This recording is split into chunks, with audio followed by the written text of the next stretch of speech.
saya kecewa anak saya digituin.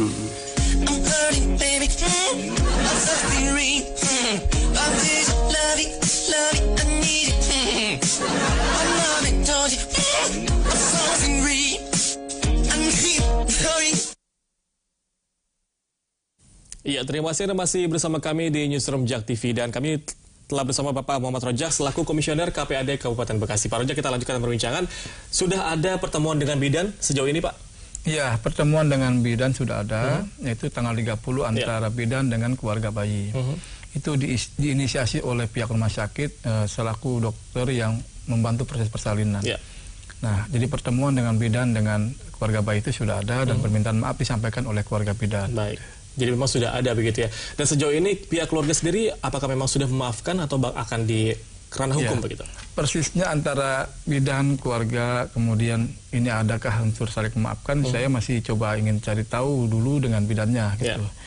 Karena pihak keluarga pun sepertinya masih ada sedikit rasa berat hati ya dengan perlakuan anaknya demikian seperti itu gitu. Intinya kalaupun misalkan bisa ditengahi saling meminta maaf, itu juga buat kami jalan terbaik gitu ya. Tinggal yang kami harapkan adalah pihak rumah sakit yang harusnya juga menginisiasi persoalan itu bisa secara terbuka disampaikan di media massa agar publik tahu bahwa rumah sakit ini bisa menjadikan penjelasan. Sejauh ini kan hal-hal semacam ini tidak bisa diketahui oleh banyak orang. Justru aplikasi bayi yang dimainkan ini begitu sangat viral, tapi persoalan nggak selesai kan sangat disayangkan juga. Jadi memang harus diklarifikasi begitu Pak ya. Nah ini sempat ada ataupun pihak polisian sempat turun tangan begitu Pak ya. Nah sudah ada komunikasi antara KPAD dengan pihak kepolisian? Iya, kita coba dalam waktu dekat untuk melakukan surat panggilan ya. Panggilan kepada pihak rumah sakit agar bisa segera memberikan penjelasan kaitan tentang kondisi bayi itu untuk ke depan seperti apa, lalu kemudian bidan ini juga lebih jelasnya seperti apa juga harus kita ketemu. Karena kami juga melihat sampai saat ini masih belum mendapatkan alasan yang kuat, yang utuh dari bidan dengan penggunaan aplikasi itu. Baik. Nah ini kan bisa dikatakan aplikasi TikTok ini cukup viral di Indonesia gitu Pak ya. Nah sebagai komisioner KPAD ini Pak, Bapak melihat aplikasi ini dimainkan oleh anak-anak yang memang bisa dikatakan masih di bawah umur. Pandangan Anda bagaimana Pak? Ya kalau dibilang baiknya saya pikir tidak sangat baik ya. Karena begini, aplikasi itu kan kalau kita lihat kita semakin dekat di kamera berubah menjadi wujud orang ya. Bukan lagi manusia tapi berubah menjadi binatang gitu ya. Ini kan menurut kami sama saja merendahkan harkat martabat manusia itu sendiri. Bahwa aplikasi ini bukan justru membuat orang menjadi kelihatan bagus, tapi justru malah menjadi kelihatan tidak baik gitu. Nah, kami berharap aplikasi semacam ini tidak bisa lagi harus digunakan karena berdampak sangat buruk buat anak-anak. Kita juga lihat selain TikTok, misalkan ada beberapa aplikasi yang lain kayak Kwai misalkan, yang ketika orang ketawa dengan wajah yang kecil tapi bisa lebih besar gitu. Orang melihat mata bisa jadi lebih besar gitu.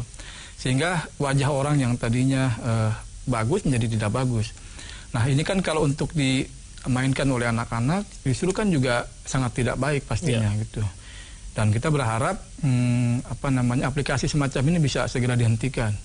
Dan kami sudah dapat informasi bahwa sekarang sudah ada petisi yang di mana kita untuk sama-sama ingin bahwa aplikasi macam-macam seperti ini untuk diblokir lah. Nah, sebenarnya peran keluarga sendiri seharusnya seperti apa sih Pak terkait dengan kasus anak-anak yang memainkan TikTok? Ya mungkin kalau anak-anak ini mungkin pikirnya bisa memainkan aplikasi ini mungkin sebatas buat mereka adalah mainan ya, game atau hiburan segala macam. Tapi di sisi lain buat kami dalam konteks pengawasan bagi anak-anak, terutama bagi orang tua sangat tidak baik gitu. Kita juga jangan ingin kemudian anak-anak kita mengasumsikan bahwa dirinya dengan sama seperti hewan gitu kan, seperti binatang-binatang. Baik, terakhir mungkin Pak Rojak ya, himbauan kepada masyarakat ataupun khususnya kepada anak-anak untuk bisa lebih bijaksana dalam memainkan aplikasi di media sosial keseluruhan. Ya, himbauannya pastinya buat pada orang tua seluruh Indonesia khususnya. Pastikan betul bahwa handphone yang digunakan oleh anak-anak itu bisa terpantau oleh orang tua.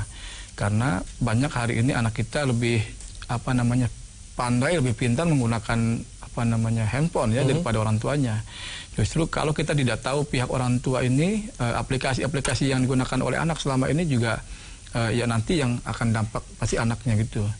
Dan saya berharap juga orang tua bisa membatasi penggunaan handphone oleh anak-anak ya, agar tidak membawa dampak buruk. Baik. Karena aplikasi handphone yang semakin membuat anak ini ketergantungan juga nanti pastinya membuat anak menjadi tidak baik. Jadi peran keluarga sangat penting di sini Pak Rojak ya. Baik, terima kasih banyak Pak Rojak telah hadir di studio Jak TV. Dan pemirsa, maraknya aksi pelemparan batu di jalan tol membuat warga resah. Informasi selengkapnya usai jeda berikut ini.